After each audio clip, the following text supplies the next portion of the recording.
ಉತ್ತಮವಾದ ವೈವಾಹಿಕ ಜೀವನ. ಮದುವೆ ಸೆಟ್ ಆದ್ರೆ ಸುಮಾರು 4-5 ವರ್ಷಗಳಿಂದ ಪ್ರಯತ್ನ ಪಡ್ತಾ ಇರೋದು ಸರಳ ಸೆಟ್ ಆಗಿ ಮದುವೆ ಆಗ್ಬಿಡುತ್ತೆ.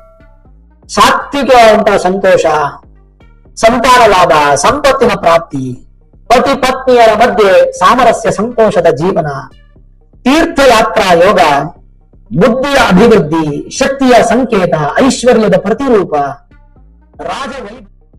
ಮಕರ ರಾಶಿಯವರಿಗೆ ಅಪರೂಪವಾಗಿರತಕ್ಕಂತ ಒಂದು ದಿನಗಳು ಪ್ರಾರಂಭ ಆಗ್ತಾ ಇದೆ. ಗುರು ಗೋಚಾರ ಫಲದ ಸ್ಪೆಷಲ್ ವಿಡಿಯೋ. ಮಕರ ರಾಶಿ ಹೇಗಿರುತ್ತೆ? 2ನೇ ತಾರೀಕು 6ನೇ ತಿಂಗಳು 2026ರಿಂದ 15ನೇ ತಾರೀಕು 6ನೇ ತಿಂಗಳು 2027ನೇ ವರ್ಷದವರೆಗೂ ಸಂಪೂರ್ಣವಾಗಿ 379 ದಿನಗಳ ಕಾಲ ಮಕರ ರಾಶಿಯವರಿಗೆ ಅದ್ಭುತವಾದ ಸಮಯ ಅನ್ನುವಂಥದ್ದು ಪ್ರಾರಂಭ ಆಗ್ತಾ ಇದೆ.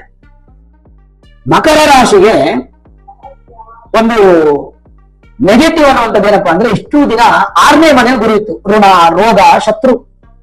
ಈ 1 ವರ್ಷದಿಂದ ಬರೀ ಶತ್ರುಗಳು ಜಾಸ್ತಿ, ಶತ್ರುಗಳಿಂದ ಕಾಟ, ರೋಗಗಳು, ಆರೋಗ್ಯದಲ್ಲಿ ಸಮಸ್ಯೆ, ನಿಮಗಿಲ್ಲ ಅಂದ್ರೆ ಕುಟುಂಬದವರಿಗೆ, ಇನ್ನು ಋಣ, ಸಾಲ ಮಾಡೋದು, ಲೋನ್ ಮಾಡೋದು, ಈ ತರದೆಲ್ಲ ಬಹಳ ನೊಂದಂತ ಒಂದು ರಾಶಿ ಮಕರ ರಾಶಿ.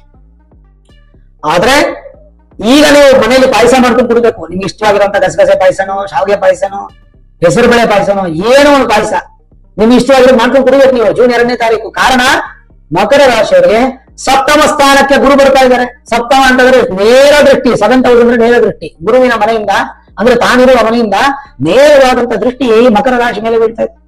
ತನ್ಮೂಲಕ 100% ಪ್ರಭಾವಶಾಲಿಯಾಗಿರ್ತಕ್ಕಂತ ಒಂದು ರಾಶಿಯಾಗಿ ಹೊರಹೊಮ್ಮುತ್ತಾ ಇದೆ, ಅದು ಮಕರ ರಾಶಿ.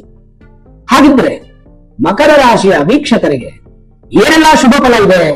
ಇಷ್ಟು ದಿನ ಇದ್ದಂತ ಶತ್ರುಬಾಧೆಗಳು, ರೋಗಬಾಧೆಗಳು, ಸಾಲಬಾಧೆಗಳು ನಿವಾರಣೆ ಆಗ್ಬಿಡುತ್ತಾ? ಐಶ್ವರ್ಯ ಪ್ರಾಪ್ತಿ ಆಗ್ಬಿಡುತ್ತಾ ಅನ್ನುವಂಥದ್ದನ್ನೆಲ್ಲ ತಿಳ್ಕೊಳ್ಬೇಕು ಅಂತಂದ್ರೆ ಮುಖ್ಯವಾಗಿ ನಾವು ಗುರು ಸ್ಥಾನವನ್ನ ತಿಳ್ಕೊಳ್ಬೇಕು. ಗುರು ತಾನಿರುವ ಮನೆಗಿಂತ ತಾನು ನೋಡುವ ಮನೆಯನ್ನ ವೃದ್ಧಿ ಮಾಡ್ತಾನೆ ಅಂತ ಕರಿತೀವಿ. ತಾನಿರುವ ಮನೆ ಯಾವುದು? ಆ ಮನೆಯಿಂದ 5ನೇ ಮನೆಯ ದೃಷ್ಟಿ, 7ನೇ ಮನೆಯ ದೃಷ್ಟಿ, 9ನೇ ಮನೆಯ ದೃಷ್ಟಿ, 3 ದೃಷ್ಟಿಗಳು ಗುರುಗೆ ತುಂಬಾ ಬಲಿಷ್ಠವಾಗಿರುತ್ತೆ.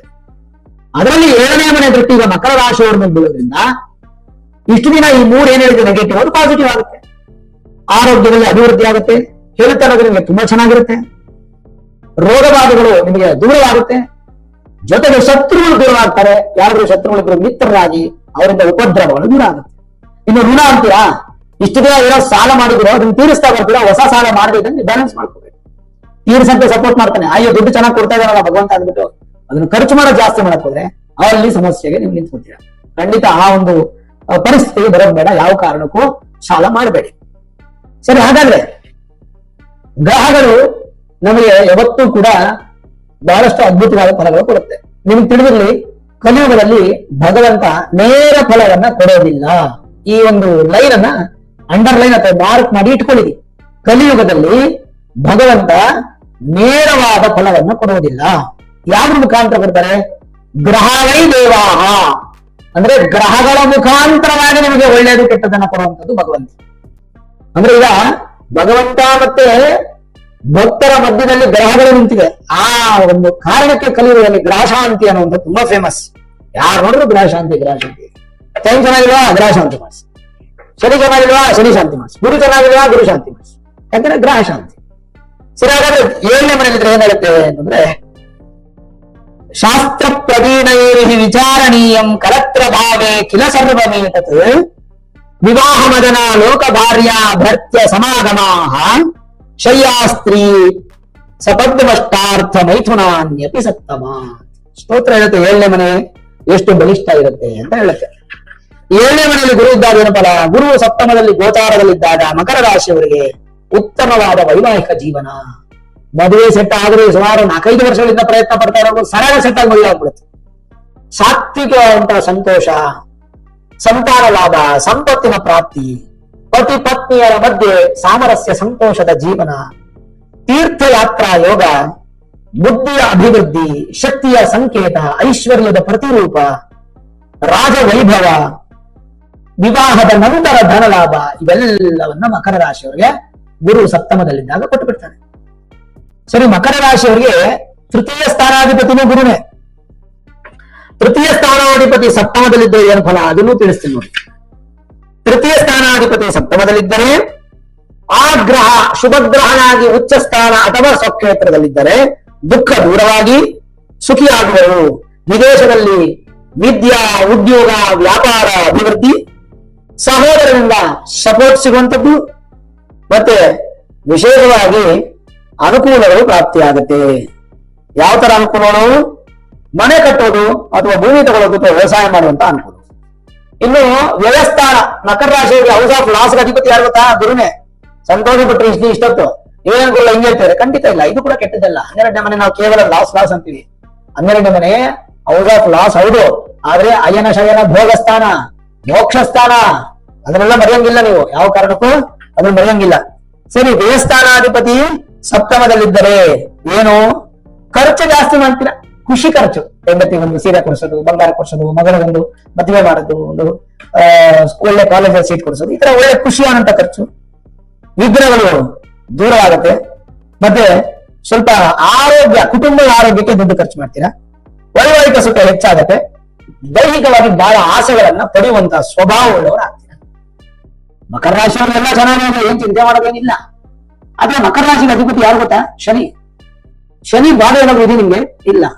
ಸಾಡೆ ಸಾತಿ ಇಲ್ಲ, ಜನ್ಮಗುರು ಇಲ್ಲ, ಪ್ರಾರಂಭ ಗುರು ಇಲ್ಲ, ಅಂತ್ಯ ಗುರು ಇಲ್ಲ, ಅಷ್ಟಮ ಗುರು ಇಲ್ಲ, ಅರ್ಧಾಷ್ಟಮ ಗುರು ಇಲ್ಲ, ಪಂಚಮ ಗುರು ಇಲ್ಲ, ಕಂಟಕ ಗುರು ಇಲ್ಲ.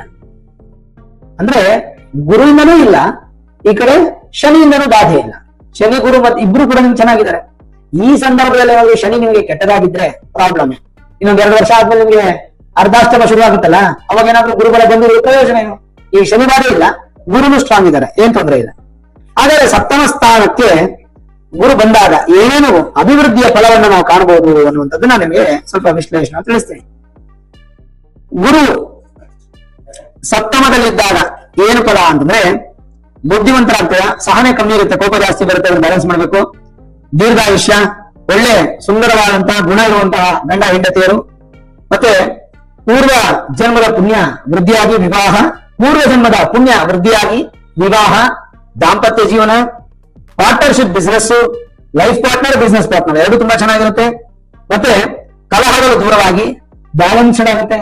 ಬಹಳ ಬುದ್ಧಿವಂತರಾಗ್ತೀರ ನೀವು ಮಕರ ರಾಶಿಯವರು, ಸಿಕ್ಕಾಪಟ್ಟೆ ಚುರುಕ್ತನ, ಮನೋಭಾವ ತುಂಬಾ ಚೆನ್ನಾಗಿರುತ್ತೆ. ಧಾರ್ಮಿಕವಾಗಿ ವಿಶೇಷ ವಿಷಯ ಆಸಕ್ತಿ ಉಳ್ಳವರಾಗ್ತೀರಾ, ಹೆಸರು ಚೆನ್ನಾಗಿ ತಗೊಂಡು ಗೌರವ ಸಂಪಾದನೆ ಮಾಡ್ತೀರಾ, ಹಣವಂತರಾಗ್ತೀರಾ. ಶೀಘ್ರ ವಿವಾಹ, ಉತ್ತಮ ಪತ್ನಿ ಅಥವಾ ಉತ್ತಮ ಪತಿ, ಮಕ್ಕಳು ಪಾಲುದಾರರು ಉತ್ತಮವಾಗಿರುತ್ತೆ. ಪೂರ್ವ ಸಂಬಂಧಿತದಲ್ಲಿ ಸ್ವಲ್ಪ ಅನುಕೂಲಗಳು ಪ್ರಾಪ್ತಿಯಾಗುತ್ತೆ. ಜೀವನದಲ್ಲಿ ಅನೇಕ ಬದಲಾವಣೆಗಳು ಪಾಸಿಟಿವ್ ಆಗುತ್ತೆ. ಹಣದ ಸಂತೋಷ, ದೊಡ್ಡ ಮನೆತನ ಯೋಗ ಮತ್ತು ಅಧಿಕಾರದ ಬಲ, ವ್ಯಾಪಾರದಲ್ಲಿ ಪಾಲುದಾರಿಕೆಯಲ್ಲಿ ಜಯ ಅನ್ನುವಂಥದ್ದು ಪ್ರಾಪ್ತಿಯಾಗುತ್ತೆ. ಇನ್ನು ಪರಸ್ಪರ ಧನಯೋಗ ಮತ್ತು ಧಾನ್ಯ ಯೋಗ, ಐಶ್ವರ್ಯ ಯೋಗ, ದೇವತಾ ಪೂಜೆಗಳಿಂದ ನಿಮಗೆ ವೃದ್ಧಿ ಆಗುತ್ತೆ. ಹೆಚ್ಚು ದೇವರ ಆರಾಧನೆ ಮಾಡಿ ಮಕರ ರಾಶಿ. ಏನ್ ಚಿಂತೆ ಇಲ್ಲ ಮಕರ ರಾಶಿಯವರಿಗೆ, ಯಾರು ಭಯ ಪಡೋ ಅವಶ್ಯಕತೆ ಇಲ್ಲ. ಇನ್ನು 1 ವರ್ಷ 379 ದಿನಗಳು, 6ನೇ ತಾರೀಕು ಜೂನ್ ತಿಂಗಳ 2026ರಿಂದ 15ನೇ ತಾರೀಕು ಜೂನ್ ತಿಂಗಳ 2027 ತನಕ 379 ದಿನಗಳು ತುಂಬಾನೇ ಚೆನ್ನಾಗಿದೆ. ಆದ್ರೂ ನಿಮ್ಮ ರಾಶಿಯಾಧಿಪತಿಗೆ ಗುರು ಸಮಬಲ, ಅವರೇನು ಮಿತ್ರ ಅಲ್ಲ, ಸಮಬಲ. ಆದ್ರಿಂದ ಎಲ್ಲ ಕಡೆ ಗುರು ಶಾಂತಿ ಮಹಾಯಾಗಗಳನ್ನು ಮಾಡ್ತಾ ಇರ್ತಾರೆ. ನಿಮ್ಮೂರು ಸುತ್ತಮುತ್ತ ಮಠ ಮಂದಿರಗಳೆಲ್ಲ ಮಾಡ್ತಾ ಇರ್ತಾರೆ, ಅಲ್ಲಿ ನೋಡಿ ಪಾರ್ಟಿಸಿಪೇಟ್ ಮಾಡಿ, ಗುರು ಶಾಂತಿ ಮಾಡಿಸ್ಕೊಳ್ಳಿ. ನೋಡೋಣ ಮಕರ ರಾಶಿಯವರು, ಏನೋ ಭಯಪಡೋ ಅವಶ್ಯಕತೆ ಇಲ್ಲ. ನಿಮ್ಮ ಮೂಲ ಜಾತಕವನ್ನು ಒಮ್ಮೆ ನುರಿತ ಜ್ಯೋತಿಷ್ಯರು ತರಿಸ್ಕೊಳ್ಳಿ. ಅಲ್ಲೇನಾದ್ರೂ ಗ್ರಹ ಇನ್ನೂ ಸ್ಟ್ರಾಂಗ್ ಆಗುತ್ತಂದ್ರೆ ಮತ್ತಷ್ಟು ಅಭಿವೃದ್ಧಿ, ವೀಕ್ ಆಗುತ್ತಂದ್ರೆ ಸರಳ ಪರಿಹಾರ, ಅದರಿಂದ ಮತ್ತಷ್ಟು ಅಭಿವೃದ್ಧಿಯನ್ನು ಕಾಣಬಹುದು. ಈ ವಿಡಿಯೋ ಇಷ್ಟ ಆಗಿದ್ರೆ ಲೈಕ್ ಮಾಡಿ, ಶೇರ್ ಮಾಡಿ, ಮುಖ್ಯವಾಗಿ ನಮ್ಮ ಚಾನಲ್ಗೆ ಸಬ್ಸ್ಕ್ರೈಬ್ ಮಾಡಿ, ಬೆಲ್ ಐಕಾನ್ ಅನ್ನು ಪ್ರೆಸ್ ಮಾಡಿ. ಸರ್ವೇ ಜನಾಃ ಸುಖಿನೋ ಭವಂತು, ಸಮಸ್ತ ಸನ್ಮಂಗಳ ನಿಭವಂತು.